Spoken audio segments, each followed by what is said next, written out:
We're back. Time now for the Politics Fix with Melinda Henenberger, the editor-in-chief of PoliticsDaily.com, and Sam Stein of the Huffington Post.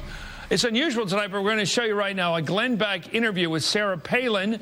He asked her a fairly simple question. This wasn't a curveball. He asked her to name her favorite founding father. Of course, we know all of them, having grown up in this country and loving it. We know, especially, well, everybody knows who the founding fathers are. Take a look at her strange response. It so much reminds us of her answer about what do you read.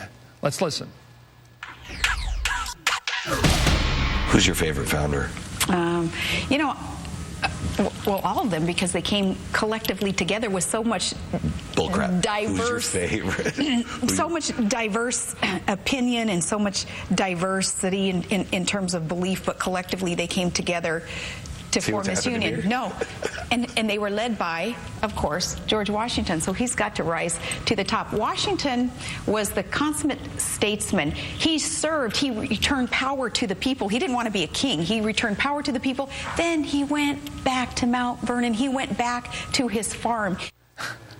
You know, in school, when you didn't read the book, you had to answer the essay question on the book, and you hadn't read it. I thought the book was really interesting at times. Sometimes it was boring, but a lot of it was very interesting. The book you didn't read. That's her story. America is the book she didn't read, and yet she's running around the country as this patriotic icon of American what?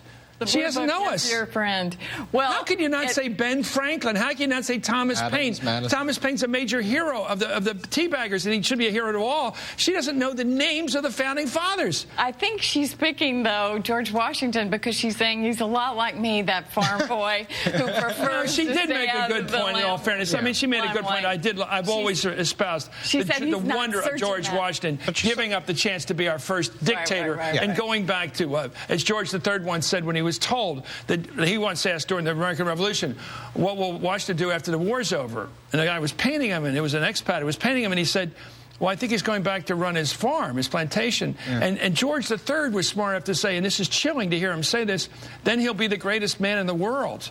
So what she said was great, but the lack of knowledge, keep saying diversity. One thing there wasn't among the founding fathers was diversity. They were all a bunch of white aristocratic landowners. But I'm happy she's for diversity. Yeah, but how unbold? How come she can't answer the most simple questions? I mean, how unbold is it? It's a very cautious answer. It's not trying to get in trouble, is my opinion. She doesn't want to say something. What would have gotten in trouble? Ben Franklin, Madison? I mean, who would have gotten into Jefferson? But this which one was the tricky answer? But does it remind you of the newspaper answer? She didn't want to say a newspaper that could possibly get her in trouble with Republicans. What would have gotten into the Anchorage News? I read the local newspapers. Occasionally I read USA Today and the Journal. What's wrong with answering? That's a normal answer. I don't think there's anything wrong with answering. I think this is a redemption for Katie Couric, who got nailed by Sarah Palin for asking a gotcha question. Glenn Beck. Well, here it is. Let's look at this, because there's a pattern here. When you don't know anything, you say everything.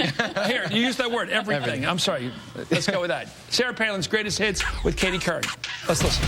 When it comes to establishing your worldview, I was curious, what newspapers and magazines did you regularly read before you were tapped for this to stay informed and to understand the world? I read most of them, again, with a great appreciation for the press, for the media. But like what one specifically, I'm curious that you... all of them, any of them that have been in front of me over all these years. Or does somebody throw the newspapers in the window that have been in front of me? What a strange way to talk. I'm sorry.